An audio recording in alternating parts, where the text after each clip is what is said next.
ഇന്നത്തെ റെസിപ്പി മാമ്പഴ പുളിശ്ശേരിയാണ്. അതിന് മുമ്പായിട്ട് എൻ്റെ ചാനൽ സബ്സ്ക്രൈബും ലൈക്കും ചെയ്യാൻ മറക്കല്ലേ. ഇതിന് വേണ്ട ഇൻഗ്രീഡിയൻസ്: മാങ്ങ 7 എടുത്ത്, ഉപ്പ് ആവശ്യത്തിന്, മഞ്ഞൾപ്പൊടി 1 ടീസ്പൂൺ, മുളക് പൊടി 1 ടീസ്പൂൺ, 3 കപ്പ് വെള്ളം, ഇതുപോലത്തെ ശർക്കരയും കൂടെ ഇട്ട് ഒന്ന് ചൂടാക്കാൻ വയ്ക്കാം.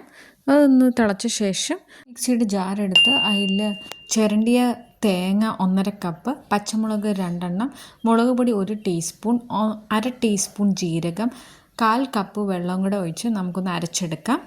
ഇനി അത് മാങ്ങയിലോട്ട് നമുക്ക് ചേർത്ത ശേഷം നല്ലപോലെ ഒന്ന് ഇളക്കി ഒന്ന് ചൂടാക്കാം.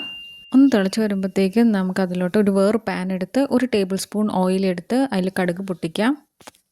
അതിൽ ചുവന്ന ഉണക്കമുളക് 2 കരിവേപ്പിലയും കൂടെ ഇട്ട് ഇതിലോട്ട് ആഡ് ചെയ്യാം.